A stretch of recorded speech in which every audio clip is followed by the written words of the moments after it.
안녕하십니까. 이번 강좌에서는 랩뷰에서 경합 조건, 즉 레이스 컨디션을 회피할 수 있는 코딩 방식에 대해서 살펴보도록 하겠습니다. 우선 강의를 시작하기 전에 구독과 좋아요 그리고 알람 설정을 해주시면 영상을 제작하는 데 큰 힘이 되겠습니다. 구독자분 중에 한 분께서 랩뷰를 프로그래밍 할 때 그 경합 조건에 자주 빠지는 경우가 발생을 하는데, 이 경합 조건을 회피할 수 있는 방법에 대해서 동영상 강좌를 요청을 하셨고요. 그래서 이제 제가 많이 사용하는 그 경합 조건을 회피할 수 있는 코딩 방식에 대해서 좀 소개를 해드릴까 하고 있습니다. 자, 그래서 일단 경합 조건이라고 하는 게 무엇인지 좀 낯설으신 분이 있으실 것 같아 가지고요. 그래서 이 경합 조건, 즉 레이스 컨디션, 이건 말 그대로 경쟁을 한다는 거죠. 그래서 이 의미가 뭐냐면 공유 자원을 하나 가지고 있는데, 이 자원에 대해서 여러 개의 프로세스가 이제 동시에 접근하기 위해서 경쟁을 하게 되는 이런 상황을 말하는데요. 이렇게 경쟁을 하게 됐을 때 이 교통정리를 하지 않게 되면은 의도하지 않는 결과를 가져오는 경우가 발생을 합니다. 그래서 랩뷰 같은 경우도, 자, 이따가 한번 보여드리겠지만, 그 경합 조건에 빠지게 되면은 그 VI 파일을 실행할 때마다 그 결과값이 매번 바뀌는 경우가 발생할 수가 있는데요. 그 대표적인 예로 보면은 오른쪽 그림이 이제 그 경합 조건에 빠지는 경우가 되겠습니다. 자, 보시면은 컨트롤이 두 개가 있죠. 그리고 인디케이터가 두 개가 있습니다. 그래서 보시면은 이 위에 부분하고 이 아래 부분이 있잖아요.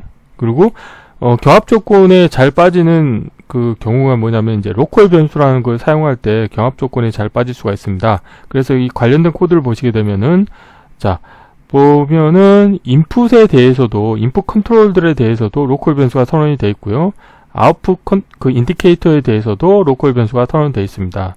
그런데 보면은 이 코드 같은 경우는 지금 실행 순서가 명확하지 않기 때문에 이 위에 부분하고 이 아래 부분이 실행할 때마다 순서가 바뀔 수가 있습니다. 근데 뭐 보시면 실행 순서가 명확한 게 있죠. 뭐냐면 이 더하기 연산을 위해서는 반드시 이 A하고 B 값을 입력을 받아야 되기 때문에 이 더하기 연산은 반드시 입력 두 개를 먼저 받고 난 이후에 수행된다, 이렇게 명확해질 수가 있겠고요. 마찬가지 이 마이너스 같은 경우도 이 더하기 연산을 한 다음에 마이너스가 수행이 되죠. 그래서 이 더하기하고 빼기 같은 경우는 그 실행 순서가 명확합니다. 하지만 이 아래에 있는 마이너스, 빼기하고 위에 있는 더하기하고는 실행 순서가 불명확합니다. 그래서 어떤 경우에는 위에 있는 더하기가 먼저 실행될 수도 있고, 어떤 경우는 아래에 있는 마이너스가 먼저 실행이 될 수가 있습니다. 그래서 이런 이제 실행 순서가 불명확함으로 인해 가지고 실행할 때마다 y1과 y2 값이 매번 바뀌게 되거든요. 그래서 이거는 이따 한번 그 간단하게 코드를 돌려보면서 확인해 보도록 하겠습니다. 자, 그러면 이런 경합 조건을 회피할 수 있는 코딩 방식에는 어떤 것들이 있을까 봤을 때 가장 대표적인 것은 동기화 함수를 사용하는 방법입니다. 즉 뭐냐면 프로그램의 실행 순서를 이제 동기를 내가 강제로 맞추겠다, 그런 의미가 되겠습니다. 그래서 이 동기화를 시키기 위해서 이 랩뷰에서는 동기화 함수 카테고리를 별도로 제공하고 있어서 다음과 같이 여러 가지 그 함수들을 사용을 하실 수가 있습니다. 그래서 이거는 제가 이전 강좌에서 이미 한 번씩 다뤄본 적이 있습니다. 그래서 제 유튜브 채널에 보면은 재생 목록에 동기화 함수 사용하기라고 하는 카테고리가 있는데, 거기에 가보시면은 어커런스 사용하기 동영상 강좌가 있고, 그 다음에 세마포를 사용하는 동영상 강좌, 그 다음에 노티파이어, 즉 알림자를 사용하기 위한 동영상 강좌와 첫 번째 호출 사용하기라고 하는 동영상 강좌 4가지를 업로드 해놨기 때문에 동기화 함수를 사용하는 방법에 대해서 좀 더 자세히 알고 싶으신 분들은 관련된 영상을 참고하시면 좋을 것 같습니다. 자, 그러면 이제 동기화 함수를 사용을 해서 실행 순서를 명확하게 할 수가 있다고 말씀드릴 수 있겠고, 두 번째로는 로컬 변수 및 글로벌 변수 사용을 최소화하시는 겁니다. 그래서 지금 보시면은 여기 같은 경우도 로컬 변수를 사용함으로 인해 가지고, 로컬 변수라고 하는 건 뭐냐면 그 값이 변경된 순간 로컬 변수가 사용되어진 모든 위치의 값이 동시에 반영이 됩니다. 그렇기 때문에 로컬 변수를 너무 남발하시게 되면은 원치 않는 동작을 하게끔 프로그램이 동작할 수 있습니다. 따라서 로컬 변수나 글로벌 변수는 최소로 사용하시는 것을 권장을 드립니다. 그래서 이 로컬 변수나 글로벌 변수를 최소로 사용하시게 되면 또 어떤 장점이 있냐면 메모리를 효율적으로 사용하실 수 있게 됩니다. 로컬 변수를 추가를 할 때마다 동일한 메모리가 계속 복제가 되기 때문에 로컬 변수 사용은 결국에는 메모리 효율성 측면에서도 안 좋기 때문에 지양하셔야 될 것 같고요. 자, 그리고 이제 다음으로는 이제 제가 제일 많이 사용하는 기법입니다. 즉 프로그램의 실행 순서를 명시적으로 표현하는 겁니다. 그 명시적으로 표현하는 기법 중에 이제 세 가지를 제가 오늘은 설명드릴 텐데요. 첫 번째는 에라 클러스터를 이용을 해서 명시적으로 실행 순서를 표현하는 방법이 있겠고요.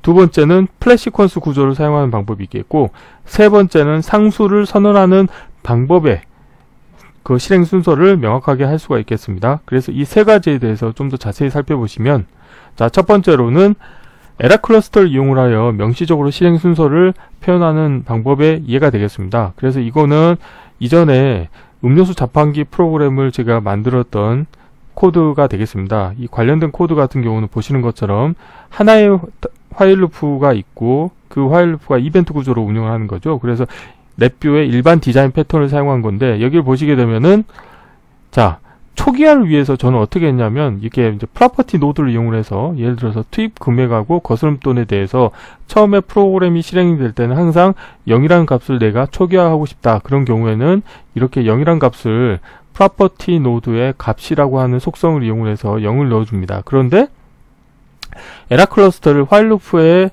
연결을 해놨죠. 이 의미는 뭐냐면, 이게 그러니까 화일 루프 같은 경우는 이 왼쪽에 있는 입력들을 다 받아야지만 화일 루프가 동작을 한다는 의미가 되겠습니다. 그래서 실제 이 화일 루프가 수행이 되려고 하면 투입 금액과 거스름돈이 0으로 초기화가 되고, 그 다음에 자판기 정보 저장 경로를 통해서 어떤 그 초기 값을 읽어온 다음에 자판기 정보라고 하는 이제 클러스터의 값을 업데이트를 해줘야 되고요. 그 다음에 불리언 컨트롤이네요. 그래서 이제 불리언 컨트롤을 내가 이네이블 할 거냐, 그래서 이제 그거에 대해서 여기 초기화를 해주게 되어 있고요. 그래서 이 네 가지가 다 수행이 된 다음에 이 화일 루프가 수행이 되도록 동작을 시키겠다는 의미가 되겠습니다.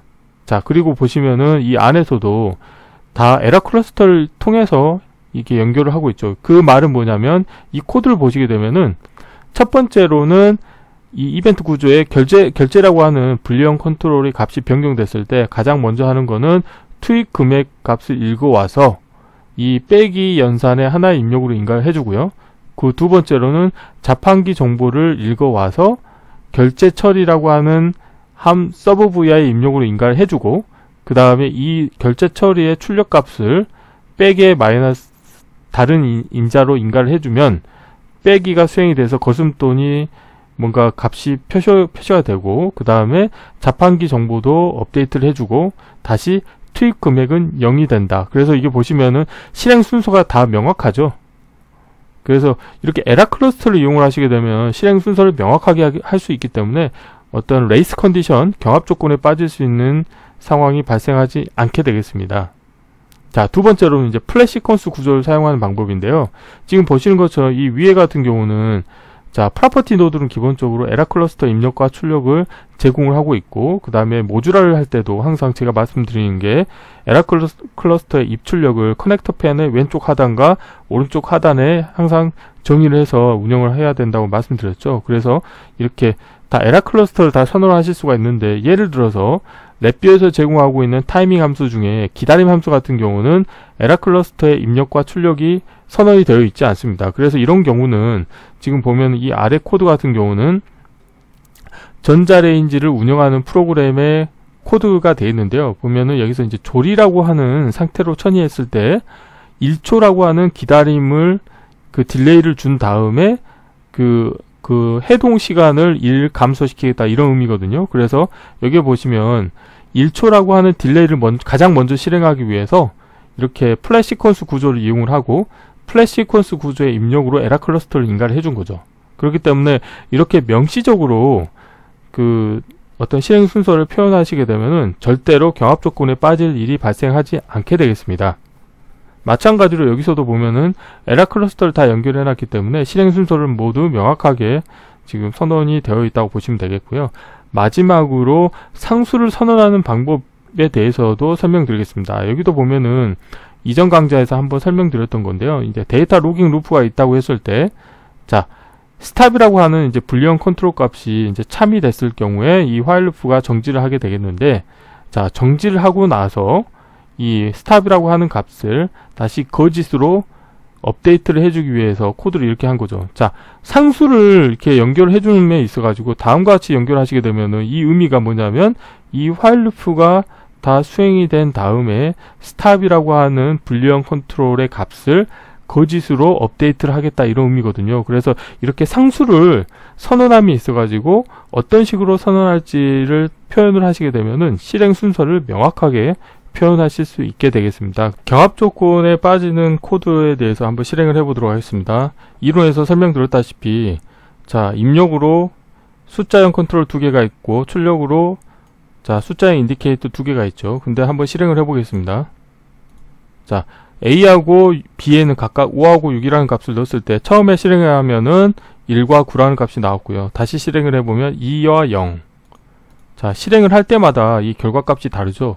그 말은 뭐냐면 이 코드사에서 이 부분과 이 아랫부분이 실행을 할 때마다 실행 순서가 매번 바뀐다는 의미가 되겠습니다. 그래서 이런 경합 조건은 랩뷰 프로그래밍을 하실 때 반드시 피해야 될 코딩 방법이 되겠습니다.